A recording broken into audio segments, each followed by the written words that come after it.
Today's video, I wanted to do a little demo on how I tape my stick. I've done a couple different variations of how to tape your stick in the past. Every year it seems to change, something new comes up, there's a new technique going around.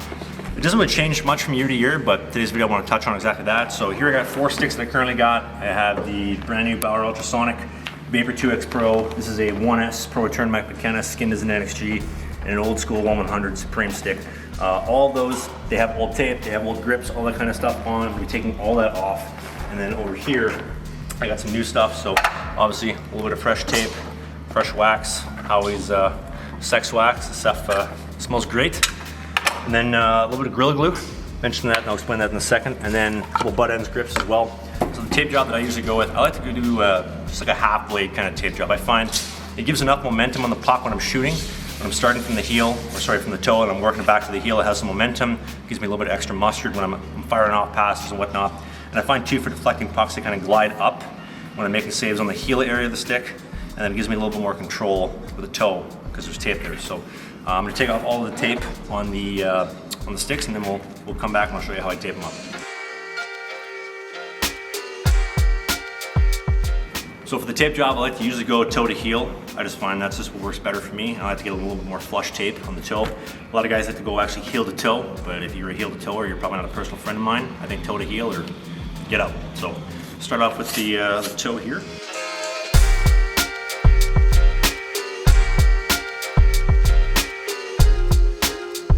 And I'll usually just take the tape, kind of make it nice and flush because obviously a couple pieces coming together, and then from there we start the actual tape job. I usually like to start from the back of the stick and then work my way to the front. I find it ends up being a lot more flush, and also it just ends up looking a little bit more better as a finished product. So start from the top, usually on the back, overlap a bit. It doesn't have to be perfect. And then from there I'll just go around, a little overlap, and nice and easy.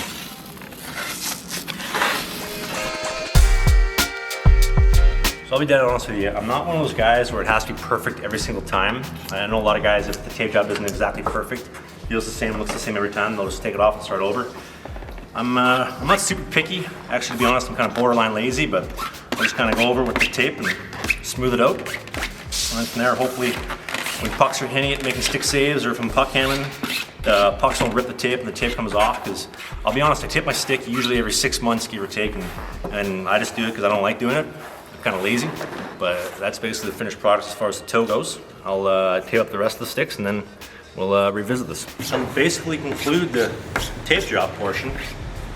The only thing left is a finishing touch, finishing coat.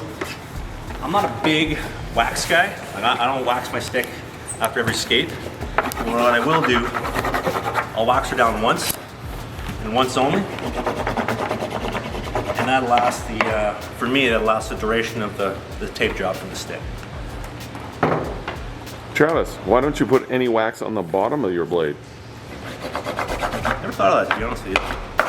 That might hold your tape job on a little longer and not have to unglue it like you have been.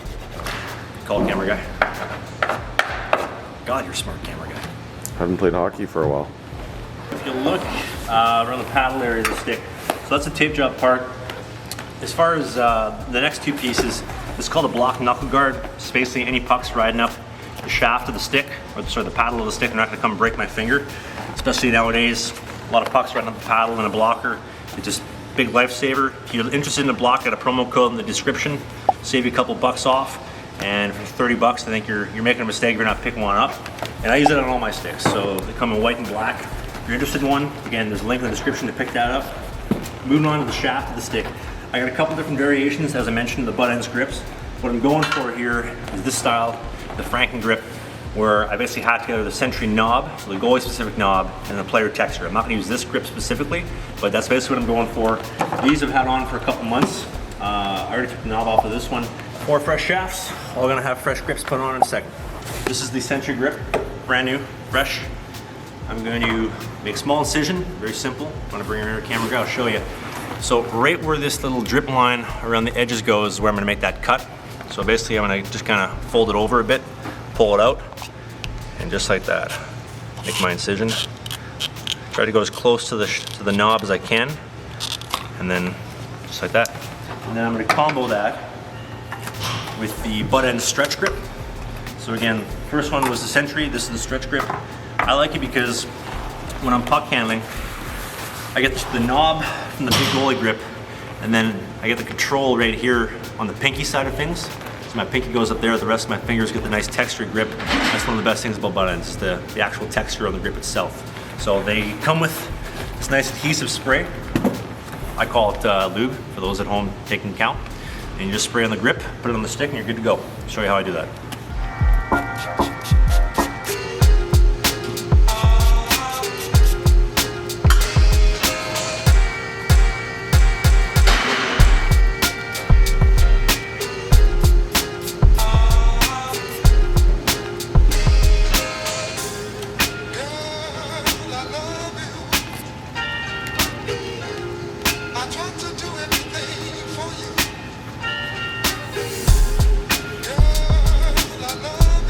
And I want to leave just enough room at the top for that knob to sit on nice and flush, which that should be enough room to keep it flush.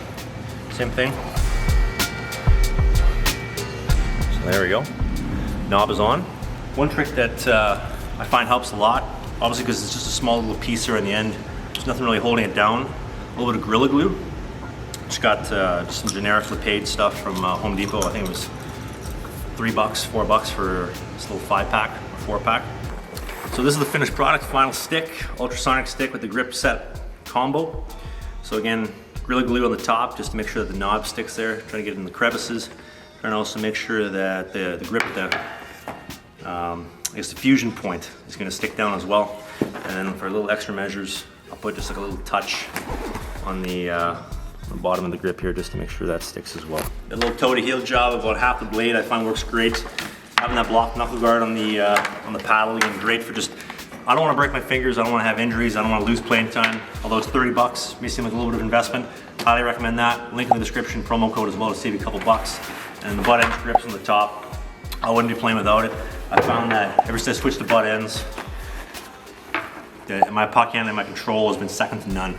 If there's nothing that I'm having problems with, and fielding pucks great, getting great grip on the stick, and sticks have such great grip in the shaft as well that my glove hand is having no problem puck handling those as well. So if you like tutorials like these, highly suggest you subscribe. We got lots more tutorials on the channel and vlogs and all that kind of stuff of pro hockey, college hockey, you name it. Sometimes we even do Q&As and tell jokes around here. So if you like videos like this, highly recommend you subscribe. Thanks for watching, and see you in the next video.